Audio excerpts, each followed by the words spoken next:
दोस्तों अभी हम लोग चले आएंगे 10वां सवाल में। शायद आप लोगों को पहले वाले क्वेश्चन आराम से समझ में आ चुका होगा, उसका ट्रिक्स क्या है, कैसे हम लोग को निकालना है, ये आपने सोच लिया होगा। अभी उसी प्रोसेस को सिर्फ हम लोगों को रिपीट करते हुए चलना है बाकी समों के लिए भी। कैसे ये सवाल करेंगे देखते हैं। If cosec theta equals to 2 so that cot theta plus sin theta by 1 plus cos theta equals to 2। यहाँ पे कोसेक थीटा का वैल्यू दिया हुआ है और एक ट्रिगोनोमेट्रिक इक्वेशन दिया हुआ है जिसका वैल्यू 2 है। ये हम लोग को निकाल के दिखाना पड़ेगा। तो हम लोग कोई एक्स्ट्रा प्रोसेस जो यहाँ पे नहीं लेके आएंगे, जो ऑलरेडी सीखे हैं उसी का ही इस्तेमाल करेंगे। कैसे? जैसे कोसेक थीटा का वैल्यू था 2, कोसेक थीटा का मतलब था हाइपोटेन्यूज बाय परपेंडिकुलर, तो हाइपोटेन्यूज का वैल्यू हम लोग को मिल गया 2k, परपेंडिकुलर का मिल गया 1k। तो फिर हम लोग पाइथागोरस थ्योरम का इस्तेमाल करेंगे। यहाँ पे हाइपोटेन्यूज की जगह पे 2k और परपेंडिकुलर की जगह पे 1k बिठा देंगे। 2k का स्क्वायर करेंगे तो आएगा 4k स्क्वायर, 1 का 1k square plus b square. फिर साइड चेंज करेंगे, वही बात रिपीट करेंगे। साइड चेंज जब भी करना है आपको साइन चेंज कर देना है, प्लस यहाँ पे हो जाएगा माइनस। 4 से 1 माइनस होकर आ गया 3k स्क्वायर, तो b का वैल्यू हो जाएगा √3k स्क्वायर, मतलब फाइनली √3 into k। ये आ गया हमारा बेस का value. Base perpendicular hypotenuse available हो गया।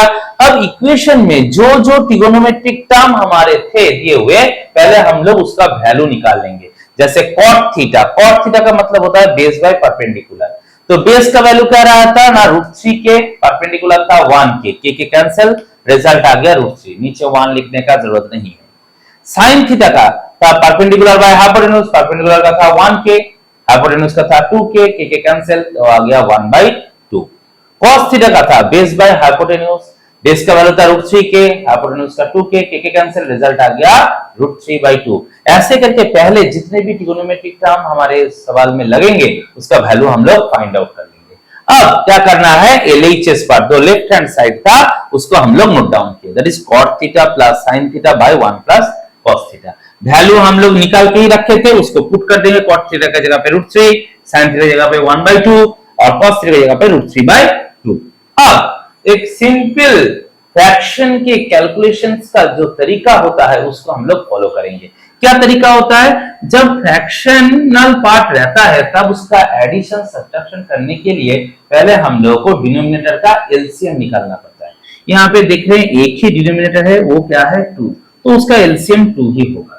और उसके साथ होल नंबर को क्या करना है, मल्टीप्लाई करना है। 2 के साथ 1 को मल्टीप्लाई करेंगे तो 2 आ जाएगा प्लस √3, तो रिजल्ट में आ गया √3 प्लस 1/2 होल बाय 2 प्लस √3/2।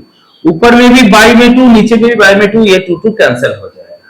क्या रिजल्ट रहेगा ना, √3 प्लस 1/2 प्लस √3। फिर एक फ्रैक्शनल पार्ट है, फिर वही प्रोसीड्यूर, एलसीएम 2 प्लस √3 होगा और इस एलसीएम के वैल्यू के साथ ये होल वैल्यू को क्या करना है, मल्टीप्लाई करना है। 2 के साथ √3 को मल्टीप्लाई करेंगे तो आएगा 2√3, प्लस प्लस मिला के प्लस होगा और √3 के साथ √3 मल्टीप्लाई करेंगे तो आएगा 3। रूट के साथ रूट को मल्टीप्लाई करेंगे, अगर अंदर में सेम वैल्यू रहता है तो रूट रिमूव हो जाएगा, सिर्फ वो वैल्यू बैठा रहेगा। √3 into √3 इसलिए क्या हो गया, 3 हो गया, प्लस 1 हो गया। 3 प्लस 1 करके क्या हो गया 4, तो फाइनल रिजल्ट में हम लोग को मिल गया 2√3 प्लस 4/2 प्लस √3। अब देखो यहाँ पे कॉमन लिया जा सकता है, 2 है 4 है, तो 2 और 4 से हम लोगों को क्या कॉमन मिलेगा, 2 कॉमन मिलेगा, तो रिजल्ट रहेगा 2 प्लस √3।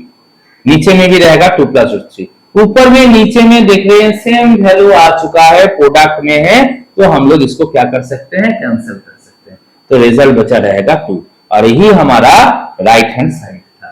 तो इक्वेशन को हम लोग ऐसे करके क्या कर सकते हैं, प्रूव कर सकते हैं। दोस्तों अभी 10वां सवाल तो हो गया हमारा, आई थिंक आप लोगों को समझ में भी आ गया है। अभी हम लोग चले आएंगे 11 नंबर क्वेश्चन में। वो जैसे हम लोग प्रूव करना स्टार्ट किए हैं, अभी नेक्स्ट जो सम हम लोग का आता रहेगा, अभी इसी मेथड के ऊपर ही आता रहेगा। पहले के सवाल में आप लोगों ने देखा कि हम लोगों को सिर्फ ट्रिगोनोमेट्रिक रेशियोज के वैल्यू निकालना पड़ रहा है, लेकिन अभी क्या करना होगा, वैल्यू निकाल के एक इक्वेशन को प्रूव करने के लिए। और ऐसे ही क्वेश्चन आप लोगों को एग्जाम में आने के बहुत चांसेस है, तो ये चीजों को आप लोगों को सही करके समझ लेना है। लेकिन टेंशन लेने का कोई जरूरत नहीं, एक चीज दिमाग में रखना है, प्रोसेस अगर आप सही करके समझ गए, सभी सम आपके आसानी से निकल जाएंगे। एक ही प्रोसीड्यूर हम लोग पकड़ेंगे और उसी को फॉलो करते हुए हम लोग चलेंगे। यहाँ पर भी देखिएगा, इस सवाल में प्रूफ करने के लिए हम लोग वही पुराना प्रोसेस का इस्तेमाल करेंगे। क्या है ना, tan थीटा का वैल्यू दिया हुआ है 1/√7, हम लोग को प्रूफ करना है cosec square theta minus sec square theta by cosec square theta plus sec square theta equals to 3/4। तो हम लोग क्या किए, पुराना प्रोसेस से ही tan थीटा का मतलब दिया हुआ था 1/√7, tan थीटा का होता है परपेंडिकुलर बाय बेस, तो परपेंडिकुलर था हमारा 1k और बेस था हमारा √7k। तो पाइथागोरस थ्योरम का इस्तेमाल करेंगे, परपेंडिकुलर की जगह पे 1k और बेस की जगह पे √7k पुट करेंगे, स्क्वायर का रिजल्ट होगा 1k square plus 7k square, addition करेंगे तो आ जाएगा 8k स्क्वायर, हाइपोटेन्यूज का वैल्यू हो जाएगा √8k स्क्वायर। वो तो पता है आप लोगों को, स्क्वायर हटाने के लिए स्क्वायर रूट करना पड़ता है। अब यहाँ पे क्या करेंगे, 8 को हम लोग ब्रेक किए, क्या है ना 2 × 2 × 2 8 होता है। स्क्वायर रूट का रूल्स होता है, कोई वैल्यू अगर 2 बार प्रोडक्ट में आए उसको रूट के बाहर एक बार लिखा जाता है और जो एक बार बचा रहेगा वो रूट के अंदर ही रह जाएगा। ऐसे करके हाइपोटेन्यूज का वैल्यू हम लोग का आ गया 2√2k, k स्क्वायर था इसलिए k रूट के बाहर निकल के आ गया। ऐसे करके हम लोग को हाइपोटेन्यूज का वैल्यू निकल गया। अभी कौन से दो ट्रिगोनोमेट्रिक टर्म को हमको चाहिए, एक था कोसेक थीटा और दूसरा चाहिए सेक थीटा। कोसेक थीटा का मतलब होता है हाइपोटेन्यूज बाय परपेंडिकुलर, हाइपोटेन्यूज की जगह पे 2√2k, परपेंडिकुलर की जगह पे 1k, k कैंसिल, रिजल्ट आ गया 2√2, नीचे 1 लिखने का जरूरत नहीं है। सेक थीटा ये क्या आ गया ना, हाइपोटेन्यूज बाय बेस, हाइपोटेन्यूज की जगह पे 2√2k, बेस की जगह पे √7k, k कैंसिल हो गया 2√2/√7। ऐसे करके हम लोगों को कोसेक थीटा और सेक थीटा का वैल्यू पता चल गया। अभी जो इक्वेशन हम लोग को प्रूव करने के लिए बताया था उसका लेफ्ट हैंड साइड को हम लोग लिखेंगे। क्या था ना, cosec square theta minus sec square theta bye cosec square theta plus sec square theta, ये हम लोग लिख लिए। क्या करना है ना, वैल्यू बिठाना है। कोसेक थीटा के जगह पे 2√2 बैठेगा क्योंकि वही हमारा वैल्यू आया था और स्क्वायर था इसलिए 2√2 का स्क्वायर बिठा दिया, माइनस 2√2/√7 का स्क्वायर जो sec थीटा का वैल्यू था। स्क्वायर रहेगा तो वैल्यू के ऊपर भी स्क्वायर बिठाएंगे, नीचे में भी 2√2 का स्क्वायर प्लस 2√2/√7 का स्क्वायर। 2√2 का स्क्वायर करने से रिजल्ट आता है 8। ये कैसे आता है, कैसे समझेंगे ना, 2 का स्क्वायर करेंगे, पहले 2 का स्क्वायर करने से होता है 4 और √2 का स्क्वायर करेंगे, √2 का स्क्वायर करने से होता है 2, तो 4 × 2 रिजल्ट हो जाता है 8। फिर से रिपीट कर रहे हैं, 2 का अलग से स्क्वायर करेंगे उसका रिजल्ट आएगा 4, √2 का अलग से स्क्वायर करेंगे इसका रिजल्ट आएगा 2, √2 × √2 2 होता है, तो 4 × 2 करके रिजल्ट आएगा 8। सिमिलरली 2√2 का स्क्वायर 8 आ गया, √7 का स्क्वायर हो जाएगा 7, नीचे में भी 2√2 का स्क्वायर हो गया 8, 2√2 का स्क्वायर हो गया 8, √7 का स्क्वायर हो गया 7, तो ऊपर में आ गया 8 माइनस 8/7, नीचे आ गया 8 प्लस 8/7। सिर्फ देख लेना है, फिर से फ्रैक्शन फिनोमेना है। फ्रैक्शन फिनोमेना जब भी रहेगा आपको डिनोमिनेटर का एलसीएम निकाल के फिर न्यूमरेटर को उसके प्रोडक्ट निकाल के प्लस या माइनस करना होता है। तो यहाँ पे क्या रहेगा ना, 7 डिनोमिनेटर है, यही एलसीएम हो गया 7, 7 के साथ 8 मल्टीप्लाई होके हो गया 56 माइनस 8, नीचे में भी 56 प्लस 8/7, दोनों की बाय में ही 7 है तो 7 को कैंसिल कर दीजिए। 56 माइनस 8 करने से रिजल्ट आएगा 48, 56 प्लस 8 करने से रिजल्ट आ गया 64। अब ये 48 और 64 अगर किसी नंबर से काटा जा सकता है, जैसे कि 2 से काटा जा सकता है, 4 से काटा जा सकता है, 8 से काटा जा सकता है, कोई भी टेबल जो आपके लिए आसान हो आप उसी को फॉलो करके काटिएगा। काटने का तरीका क्या होता है, सेम वैल्यू से ही आपको न्यूमरेटर को भी काटना है, डिनोमिनेटर को भी काटना है, कोई अलग नहीं करना है। अगर 4 से ले रहे हैं तो न्यूमरेटर को भी 4 से, डिनोमिनेटर को भी 4 से ही काटिएगा। यहां पे हम लोगों ने 16 से काटे हैं। 16 3 जा 48 होता है, 16 4 जा 64 होता है, तो काट देने के बाद 3/4 आ गया। 3/4 ये हमारा राइट हैंड साइड दिया हुआ था, तो हम लोग का इक्वेशन क्या हो गया, प्रूफ हो गया। ऐसे ही आसानी से हम लोग किसी भी चीज को क्या कर सकते हैं, प्रूफ कर सकते हैं।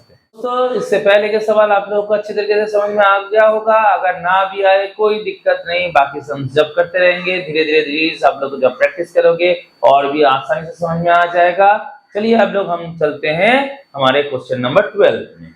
If tan theta equals to 20/21, so that 1 minus sin theta plus cos theta by 1 plus sin theta plus cos theta equals to 3/7। तरीका वही आएगा। क्या दिया हुआ है? एक ट्रिगोनोमेट्रिक टर्म का वैल्यू दिया हुआ है और दूसरे ट्रिगोनोमेट्रिक टर्म से एक इक्वेशन दिया हुआ है जो हम लोग को शो करने के लिए बताया है। तो कोई प्रोसेस में चेंजेस नहीं, सेम प्रोसीड्यूर हम लोग फॉलो करते हुए चलेंगे। क्या था ना, tan थीटा था 20/21। tan थीटा का मतलब था परपेंडिकुलर बाय बेस, तो परपेंडिकुलर हो गया 20 के, बेस हो गया 21 के। फिर चले जाना है पाइथागोरस थ्योरम में। पाइथागोरस थ्योरम में परपेंडिकुलर की जगह पे बिठा दिया 20 के, बेस की जगह पे बिठा दिया 21 के। 20 के का स्क्वायर करेंगे तो 400 के स्क्वायर, 21 के का करेंगे तो 441 के स्क्वायर। दोनों को ऐड करेंगे तो आ जाएगा 841 के स्क्वायर। फिर स्क्वायर को हटाने के लिए रूट डालना है, √841 के स्क्वायर। रूट करने के लिए रिजल्ट कितना आएगा ना, 29 के। आप लोगों को कुछ वैल्यूज के स्क्वायर याद रखने होंगे। अगर ना याद रहे तो जो से प्रोसेस है हम लोगों का स्क्वायर रूट निकालने का, एक प्राइम फैक्टराइजेशन और एक होता है डिवीजन मेथड, ये दो प्रोसेस आप लोगों को आने चाहिए।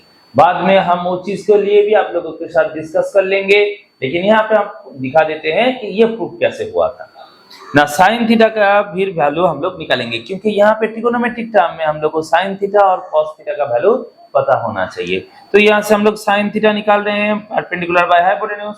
20k/29 के कट गया, 20/29 हो गया साइन थीटा का वैल्यू। सिमिलरली कॉस थीटा का वैल्यू निकालना था, बेस बाय हाइपोटेन्यूज। बेस का वैल्यू था 21 के, हाइपोटेन्यूज था 29 के कट गया 21/29। ऐसे करके हम लोग को साइन थीटा और कॉस थीटा का वैल्यू निकल गया। अब क्या करना है, जो हम लोग को प्रूफ करने के लिए बताया है वहां पे हम लोग चले जाएंगे।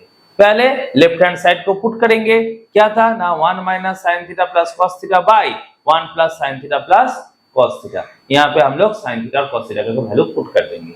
साइन थीटा की जगह पे बिठा दिया 20/29, कॉस थीटा की जगह पे 21/29। नीचे में भी सेम चीज वैल्यू को पुट किया, तो रिजल्ट आ गया क्या, 1 minus 20/29 plus 21/29 by 1 plus 20/29 plus 21/29। पहले भी बता चुके हैं, अगर फ्रैक्शन रहा तो डिनोमिनेटर का क्या निकालना है, एलसीएम निकालना है। फिर जैसे फ्रैक्शन का रूल्स में हम लोग सब्ट्रैक्शन एडिशन करते हैं, उसी चीज को हम लोग को फॉलो करते हुए चलना है। तो यहाँ पे डिनोमिनेटर में था 29, तो आपका एलसीएम आएगा 29। तो 29 एलसीएम लिखा, जो होल नंबर था उसके साथ उसको मल्टीप्लाई कर देना है। तो 1 के साथ 29 मल्टीप्लाई करेंगे तो आ जाएगा 29, फिर आएगा -20 प्लस 21। नीचे में भी सेम 29 एलसीएम आ गया 29 प्लस 20 प्लस 21, -20 प्लस 21 बाय 29, और यहाँ पे आ गया 29 प्लस 20 प्लस 21 बाय 29। बाय में 29 था दोनों का, इसको कैंसिल कर दिए। अब जब भी हम लोग मैथ्स का कैलकुलेशंस करेंगे, एक साथ प्लस भी है माइनस भी है, तो हमेशा हम लोग को बॉडमास रूल को फॉलो करते हुए चलना है। इसका मतलब क्या होता है ना, पहले ब्रैकेट, फिर ऑफ, फिर डिवीजन, फिर मल्टीप्लिकेशन, फिर एडिशन, लास्ट में जाके सब्ट्रैक्शन। तो एडिशन और सब्ट्रैक्शन अगर दोनों ही रहा तो पहले आपको एडिशन कर लेना है, लास्ट में जाके सब्ट्रैक्शन करना है। तो यहाँ पे 29 प्लस साइन में है, 21 प्लस साइन में है, इन दोनों को ऐड करके हम लोगों ने निकाला 50 -20। नीचे में सभी ऐड था, इसको ऐड करने से रिजल्ट आ गया 70।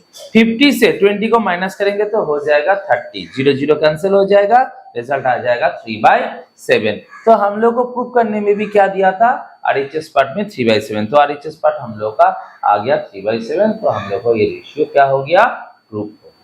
दोस्तों चले आते हैं अगला सवाल पे। अगला सवाल फिर से है वही चीज, सेक थीटा का वैल्यू दिया हुआ है 5/4, so that sin theta minus 2 cos theta by tan theta minus cos theta equals to 12/7।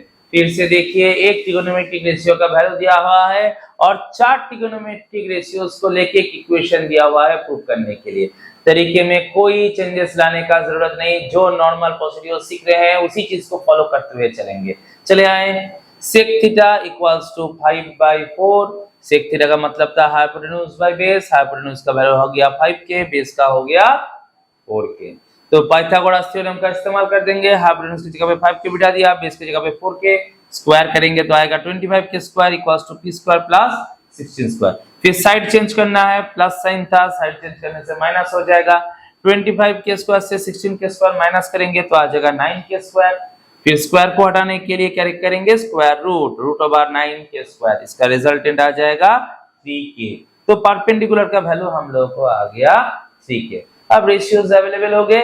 अब जो चार रेशियो हमको प्रूव करने में इस्तेमाल में आएंगे उसके वैल्यूज निकाल लेंगे।